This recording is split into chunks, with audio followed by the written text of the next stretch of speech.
I can't imagine what the world's going to be like if and when we have that. That's not going to be a good day for the news. They're going to have a joyride there and absolutely rinsing it.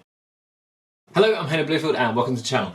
So Zach and Jesse over at Now You Know recently done a video on Tesla's service centres and the downfall of the company, the terrible service you can experience when it comes to any issues you have with your vehicle from Tesla. Coincide that with panel gaps and dodgy paint jobs, which I will say the evidence I can strongly see is there for the lack of quality at the service centres, and the actual service you receive at a service centre is not much better than abysmal. As for panel gaps and paint jobs, it's not something I've seen, and it's something that every time I see a Tesla, whether I'm walking through a car park or walking down the road, if I do see one or when I was test driving, it's something I've tried to look out for and look at the paint, look at the paneling and see is there any noticeable gaps and such, or anything that looks out of line. If I look at it, I haven't noticed anything like this, whereas with the service centre, I have had the opportunity to look into more of the information and get some feedback from Tesla owners to see and hear and understand a bit more about the kind of, well, let's face it, crap service you will get. But I want to jump into why this is and why it may not be such a focus for Tesla, and why it may not be such an issue in the future. So stick around to the end because you might really learn something here and might learn something interesting about Tesla, the way it's moving forward and what this can be. Could it be a potential detriment to the company? Could it lose them market share value to competitors? They may have an inferior product, but ultimately we'll be able to get your vehicle repaired and fixed should anything go wrong. Maybe that's going to be a selling point for other companies. So let's dive in. So here is why I think Tesla is ignoring the problem of the biggest downfall to what is a great company overall. Autonomy. I think in Tesla's business model, yes, they are selling cars to the general public at the moment, but I think Tesla or Elon as a company as a whole are really striving for autonomous vehicles, to have robo-taxis. And so in that future, Tesla's ultimately intending to not have any domestic individual owners of their cars. Therefore, the personal pride that we have in terms of paint jobs, panel gaps, servicing isn't something that's vital or fundamental for the vehicles. First priority for Tesla is safety, ensuring that those vehicles are safe. That's why they've got NHTSA's first safest cars ever tested. But things like panel gaps and paint jobs and the service, these are things more aesthetic, but I appreciate the service. You need to get things repaired and fixed. And so this is why I think that Tesla's going to move away from that. As long as the cars are safe to be in and safe to transport around, it won't be an issue for them.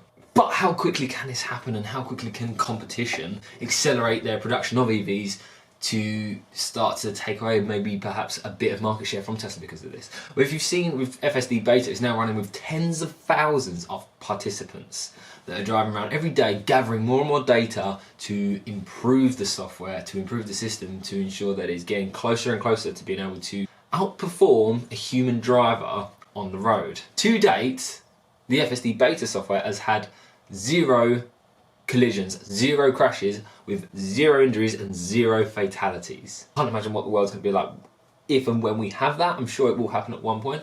That's not going to be a good day for the news. They're going to have a joyride there and absolutely rinsing it. But to date, no injuries, no fatalities. But in the next few years, probably around 2024, 2025, we'll start to see autonomous journeys taking place where literally you can get in the vehicle, just open up your app, call for a car, it comes and picks you up, takes you to your destination. No driver in the vehicle. Not in a geofence section, no one having to be in the driver's seat just to make sure, just to be safe.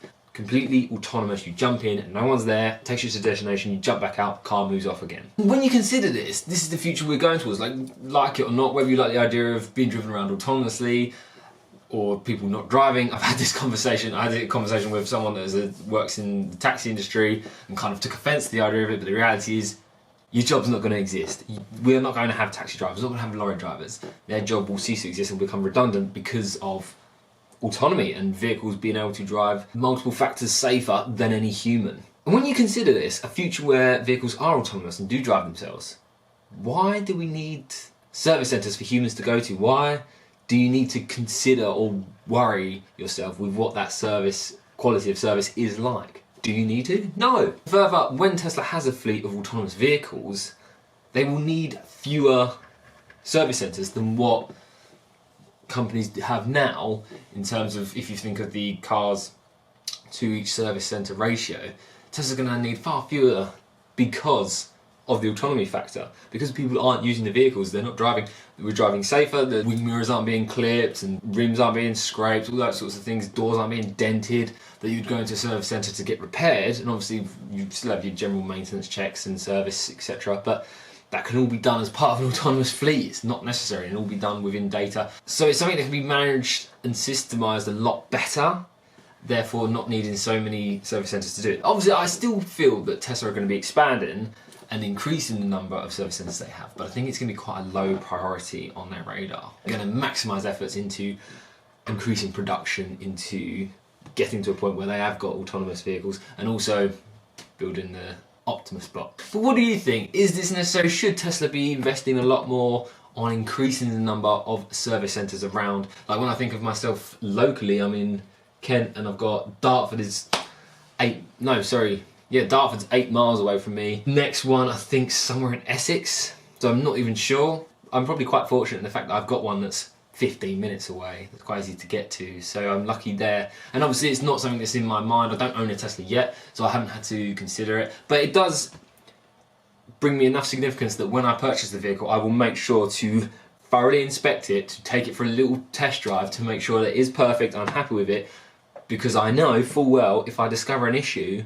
I'm not going to get a quality of service. And yet I'm still willing to buy the vehicle, I'm still willing to own it, but I just know that this will be a problem if I do have an issue, which is kind of concerning there. But ultimately I think because Tesla is focusing, as I said, to sum up, as Tesla is focusing so much on autonomy and strives to get to a point where we don't need to own a vehicle personally, that is why they're not focusing on service centres, or if you see stuff around panel gaps and paint jobs, that is why it wouldn't be such a huge priority, although they still have industry-leading technology when it comes to even paint. Obviously, manufacturing is a huge component. They are manufacturing market leaders in terms of how quickly they can produce the vehicles, how efficient they are, how swift they are. But, as I said, autonomy is the way forward.